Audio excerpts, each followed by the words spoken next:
Beyond the Gates spoilers teasingly suggest that the quiet tension simmering beneath the surface of our favorite characters is about to explode in shocking revelations and emotional reckonings. As the new week dawns on June 9th through June 13th, Beyond the Gates will delve deeper into the guilt, secrets, longing, and ambition that have defined the Hawthorne and Hamilton families and their associates, pushing each character to the brink in ways never before seen.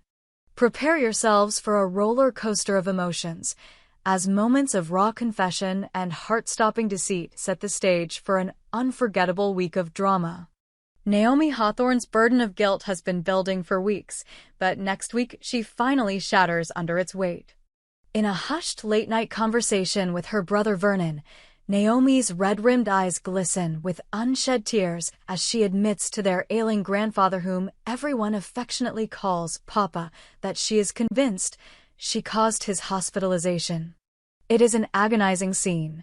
The sterile white walls of Hawthorne Manor's grand hallway seem to close in around Naomi as she trembles, voice cracking even as she forces out the words. Vernon, usually so sure of himself, stands beside her with a grim expression, silently absorbing her confession while his heart breaks for his sister. Naomi insists, "It was all my fault. If I hadn't pressured him to take that flight, he wouldn't have collapsed at the airport." She can barely breathe, each sob racking her small frame. To her, the sequence of events is inescapable. She interrupted Papa's recovery routine by urging him to rush to a business meeting, provoking a stress-induced crisis that sent him straight to the hospital's intensive care unit. Naomi's guilt claws at her conscience with such ferocity that she cannot see any perspective beyond her own culpability. In contrast, Vernon's face betrays both worry and frustration.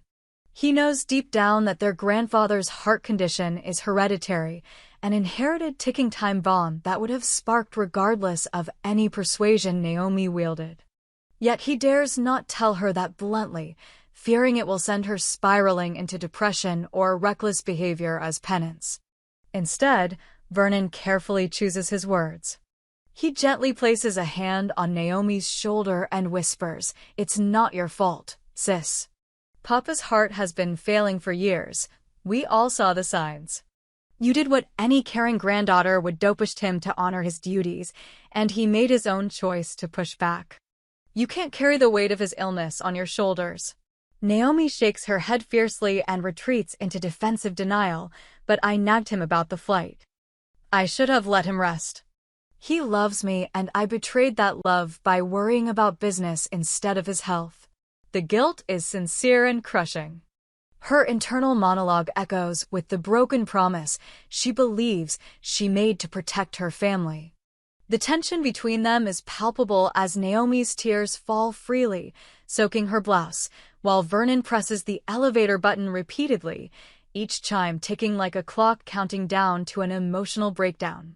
When the elevator doors finally part, Naomi and Vernon step into the corridor leading to their grandfather's private suite, and Vernon vows silently to himself that he will do everything in his power next week to make Naomi see reason and forgive herself. Meanwhile, across town, Jacob Hawthorne has arranged a clandestine meeting with Kat at their favorite late-night dinner, a nostalgic little booth tucked in the corner where they used to nurse milkshakes and plan their dreams. The ding of the neon open sign outside feels like an omen of something big to come. Under flickering lights, Jacob's face betrays a mixture of triumph and fatigue as he slides into the booth opposite Kat and places a paper bag on the vinyl seat between them. The moment is electric as Kat's bright eyes sparkle with curiosity. She has spent sleepless nights wondering if the evidence she and Jacob scavenged from Leslie Thomas's apartment could truly expose the biker who nearly killed her years ago. As Jacob reverently removes a battered motorcycle helmet and a pair of leather gloves from the bag, Kat's breath catches in her throat. He gently runs a finger along the cracked visor, then glances up with triumphant certainty. These are the exact helmet and gloves the writer had on that night. The grease stain on the right glove matches Leslie's own oil mark from her garage. I cross-referenced the serial number on the helmet. It belongs to the model bought by Leslie just 3 weeks before the accident. His voice is hushed, but his excitement rings clear in the empty diner. Kat's hands shake as she reaches out to touch the leather of the gloves. Memories flood back, the screech of tires, the flash of chrome, and the searing pain as her beloved AM radio, her lifeline to the outside world, was shattered. Now, after all these years, the possibility of justice feels achingly close. She lifts the helmet, its once glossy finish now dulled by grime, and peers inside. A jagged spiderweb crack runs across the left lens, a haunting reminder of the moment everything changed. "It's real," Kat whispers, her voice trembling with a mixture of vindication and rage. "That bitch Leslie thought she could get away with framing me, wrecking my life. But thanks to you, Jacob, we'll finally have proof to send her packing forever." She leans back, eyes gleaming with the promise of retribution, unaware that this revelation sets off a chain reaction that will force her to confront darker truths about vengeance and forgiveness. As they sit in that rundown booth, Kat and Jacob share a silent vow. The war against Leslie Thomas has only just begun. At the same time, Chelsea Hamilton and Kat make an unexpected appearance in Danny's glittering, mahogany-paneled offician oasis of order in Fairmont Crest's labyrinth of secrets. Danny, who has grown accustomed to late-night work sessions, barely glances up from her laptop until the door bursts open. There, in tandem, stride Chelsea, naively hopeful, and Kat burning with purpose as if they're storming the gates of an impenetrable fortress. Their gazes lock on Danny, and before she can even register their presence, Andre saunters in from an adjoining hallway, leaning casually against the doorframe, a mischievous grin on his lips. "Danny, come on out, girl," he teases in a voice that drips with familiarity. The affectionate banter seems to hang in the air, yet Chelsea and Kat freeze, mouths agape in stunned surprise. Danny, caught off guard, but instinctively protective of her privacy, starts to tense up. Andre's teasing tone sounds far too intimate, too knowing. Chelsea blushes, cheeks flaring crimson, stepping forward to break the frozen tableau. Andre," she manages, voice catching, is there something you wanted to tell us?" Her question is awkward, a delicate dance on thin ice as Kat simply watches, her hardened exterior cracking into curiosity. Andre's eyebrows shoot up in feigned innocence, though his eyes flick to Danny's closed office door before returning to their faces. "Well, you see," he begins smoothly, "I was just, checking on my girl Danny, making sure she wasn't drowning in paperwork without me." He releases a chuckle, but Chelsea's face twists with suspicion, while Kat folds her arms, unconvinced. The tension is so thick that the antique mahogany walls seem to pulse, as though straining to listen. Inside the next room, Danny and Andre's world is far removed from Chelsea's hesitant politeness. The door is locked behind them, muffling the distant voices of Kat and Chelsea. In the soft glow of a single desk lamp, Danny sits on the edge of a king-sized bed, her cheeks flushed from the steam and soft glow of the spa she and Andre indulged in earlier that evening. Andre kneels behind her, gently brushing a damp tendril of hair behind her ear. They share a lingering kiss, breaths mingling in the half-light, as remnants of aromatic steam still cling to their skin. Sparks of desire dance in their eyes as they press closer, momentarily oblivious to the world outside their intimate bubble. As Andre's hand slides down Danny's arm, trailing goosebumps in its wake, she gasps softly, sinking into the softness of the mattress, the satin sheets rising and falling with her chest. It is a stolen moment of pure passion, daredevil, intoxicating and utterly forbidden. Meanwhile, Vernon's worried voice echoes faintly through the door, calling up to his daughter in a tone that is part fatherly concern, part stern admonition. "Danny, sweetheart, where are you?" he shouts, worry edging his words. There is a pauschon eternity in which Danny's heart hammers against her ribcage as she whispers, "Dad." Her voice trembles, caught between panic and the fear of being discovered. The ramifications are clear. If her conservative, morally upright father realizes she is entangled with Andrea, notorious bachelor and playboy in Fairmont Crest society. Not to mention the son of her own sister's late husband, her entire carefully curated reputation could shatter. And the connection is doubly scandalous because Andre is the nephew of Nicole Richardson, Danny's cousin, meaning that her secret affair is a tangled web of family betrayal. Back in the outer office, Chelsea and Kat shift uncomfortably as Danny remains silent. Kat clenches her fists, her time with Jacob earlier bolstering her confidence, yet uncertain how to navigate this delicate situation. Chelsea, ever sensitive to family honor, bites her lip, eyes flicking to Andre's awkward shift of weight. Andre, Chelsea ventures again. If everything's okay, maybe you could just let Danny know we're here to talk? Her voice is gentle but firm, placing her goodwill on the table for all to see. Andre pauses for a moment, glances toward Danny's door, then exhales slowly. "Sure," he says, voice low. With that, he steps forward to unlock the door, but his expression betrays something deep: regret, longing, and fear all intermingled, as though he himself is a prisoner of this illicit romance.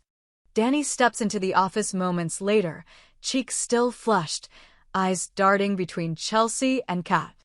The high-powered attorney mask she wears slips for an instant as she stumbles over a rehearsed explanation. I was just finishing up," she stammers, voice quivering.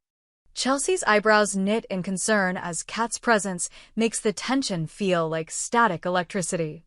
Andre hovers just behind Danny, looking from her to Kat, then to Chelsea, as though trying to measure the fallout of being found out.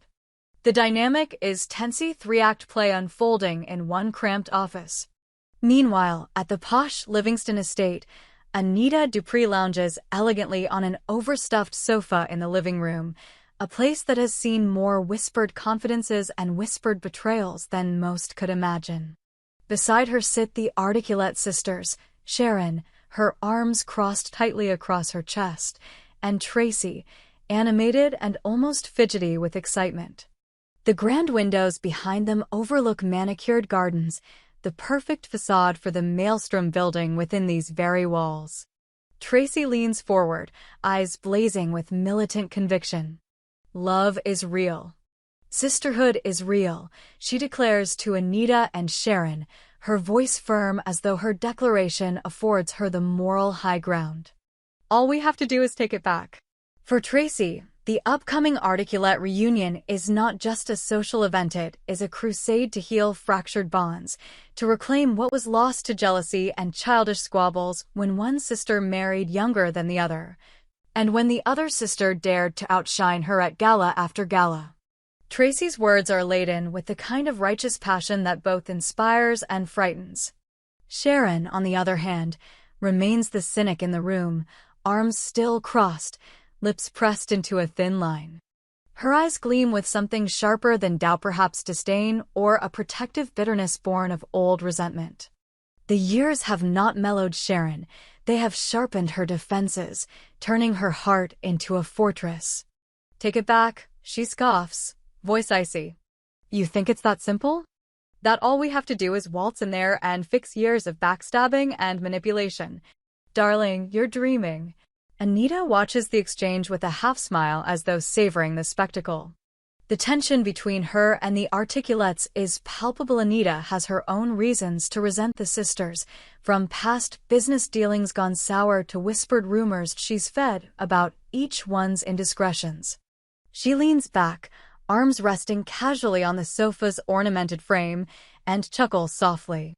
"Sharon's right," she says, voice gilded with sweet malice. Reunions never end well when you have Venice-trained egos and Chateau Marmont bank accounts at play.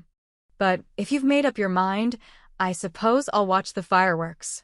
Tracy seethes at Sharon's mockery, but squares her shoulders. "I will not let this family's legacy collapse under the weight of petty grievances. We are better than this, and everyone knows it." In this moment, the three women, bonded by blood or circumstance, are liminal figures on the brink of a war of attrition disguised as a social gathering. The cameras will be flashing, the champagne will be flowing, and all eyes will be on the Articulettes. Yet beneath the surface lurks betrayal at every turn. Sharon's plan to reveal Tracy's once-hidden affair with a French art dealer to embarrass her, Anita's scheme to leak compromising photos of Sharon taken at last year's masquerade ball, and Tracy's vow to discredit both her sister and Anita by exposing a hush-money payment Sharon allegedly made to keep a scandal quiet. As June 9th arrives, the narrative threads begin to intertwine in unexpected ways. Naomi spends her days hovering at her grandfather's bedside in the Hawthorne compound's private wing, racked by guilt even as Papa's condition remains stable but delicate. Vernon, ever the protective brother, sits by Naomi's side frequently, offering reassurances and gently steering her toward acceptance. He even ropes in Dr. Klein, Papa's longtime cardiologist, who delivers a frank but compassionate lecture to Naomi. Your grandfather's cardiovascular disease is chronic and progressive. It is neither your fault nor your grandfather's to blame. Stress can exacerbate his condition, yes, but the root cause lies deep within his genetics and lifestyle. Guilt only hurts you, not him. The scene pulls no punches as Naomi's tearful apologies collide with Vernon's measured patience. In one touching moment, Naomi collapses into her brother's arms, confessing that she has been sleeping poorly, barely eating, and losing herself in self-recrimination. Vernon holds her tightly, whispering that he will stand by her no matter what, an anchor in the storm that threatens to drown them both. Meanwhile, Jacob Hawthorne and Kat accelerate their campaign against Leslie Thomas. After their diner showdown, they covertly meet with Detective Alvarez, a no-nonsense investigator notorious for her relentless pursuit of justice. In a dimly lit police interrogation room, Kat and Jacob lay out the battered helmet and gloves as evidence. Alvarez's eyes narrow as she handles the items with latex gloves, examining every scratch and fingerprint. She nods gravely, recognizing the significance of the serial number and the oil smudge as definitive proof, linking Leslie to the hit-and-run incident. This is more than enough to reopen the case, Detective Alvarez announces. Kat allows herself a small, triumphant smile, though her heart thrums with anticipation and wariness. She knows that once the case is public, Leslie will retaliate, seeking to counter with defamation suits or more underhanded tricks to protect her reputation. Nevertheless, Kat steels herself, determined to see justice done, even if it means facing Leslie in court next week. On June 11th, the collision of worlds intensifies as Chelsea, Kat, Danny, and Andre grapple with the fallout of that explosive office confrontation. Danny, feeling the weight of potential scandal, retreats to her law firm's inner sanctum, pacing the polished marble floors as she tries to compose herself.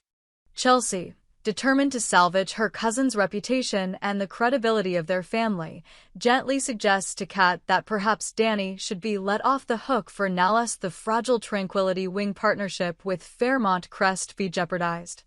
Kat, though sympathetic, cannot ignore her thirst for truth. She insists that Danny explain why she is involved with Andre. The accusation hangs between them like a guillotine blade waiting to drop. Andre, hovering near the door, finally steps forward and takes a deep breath. In a calm, clear voice, he confesses that he and Danny have been discreetly seeing each other for months, sharing stolen moments between high society galas and secret midnight rendezvous at the Fairmont Crest rooftop pool. Chelsea gasps, while Kat nods slowly, absorbing the implications. If word of their affair leaks, it could imperil Danny's career, Andre's reputation, and set off a family feud involving Nicole Richardson, Andre's aunt and Danny's cousin, who would surely see this as a betrayal of the Richardson name. Then comes the twist. Andre reveals that he orchestrated this chance encounter in Danny's office to force the truth into the open. He believed that by allowing Kat and Chelsea to confront Danny publicly, he would free himself from the guilt of hiding the affair and protect Danny from being blackmailed later. Danny's face turns ashen, and she realizes that Andre's plan has backfired catastrophically. Chelsea, torn between loyalty and disapproval, cannot hide her shock. You let them waltz in here just to this? To save face, she sputters. Andre's jaw tightens as he replies, I did it for us. Because I couldn't stand lying to you anymore, and I can't let anyone blackmail us. Kat crosses her arms, her expression unreadable as she processes Andre's explanation. The room hums with tension, each person locked in their own emotional storm. Danny's internal debate rages. Should she deny everything to protect her career, or embrace the fallout and stand by Andre, risking the disapproval of her father Vernon and the scorn of Fairmont Crest's elite? She glances at Andre, whose stern gaze conveys both solidarity and expectation. Finally, Danny exhales, her voice steady but soft. I choose us. The three of them stand frozen in that moment, aware that the choice has set them on a path from which there is no return. In the final act of the week, as the Articulette reunion looms closer by the hour, Anita Dupree, Sharon, and Tracy's devious plans come to a head at a clandestine late-night strategy meeting in Anita's study. The room is dimly lit by antique lamps, their glow illuminating scattered files, incriminating photographs, and a faint haze of expensive cigar smoke. Tracy paces as she rehearses her speech for the reunion guests and emotional appeal to unity, underpinned by veiled references to past betrayals. Sharon, perched on the edge of a velvet armchair, fingers a cell phone loaded with voicemails promising to expose Tracy's financial improprieties. Each sister is armed with ammunition that could destroy the other's life. Anita, entrenched in the shadows, watches them with keen interest, sipping from a crystal tumbler of single malt whiskey. She knows that as the reunion begins, she can slip between alliances, gathering gossip like fireflies in a jar.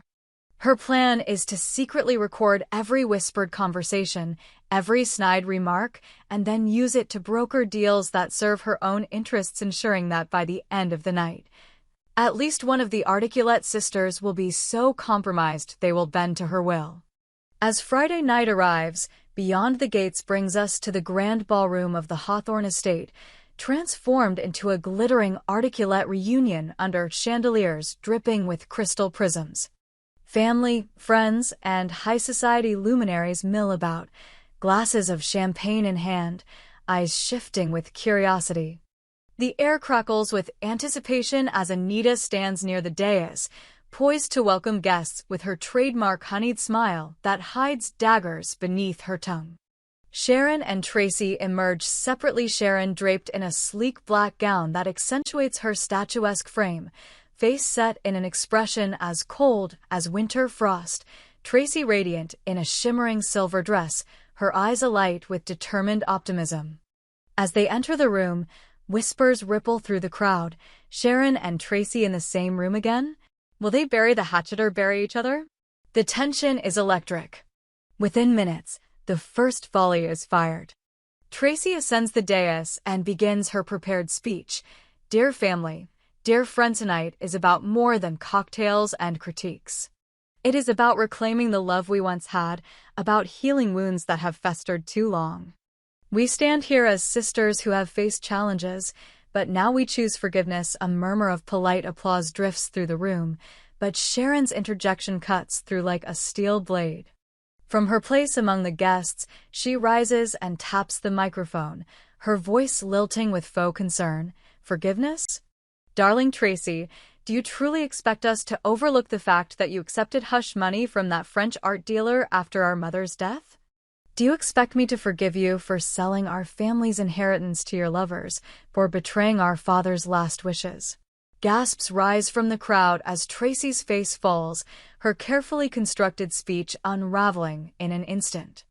The ballroom's chatter crescendos into chaos as Sharon's allies in the room nod in grim approval, lending credence to her accusations.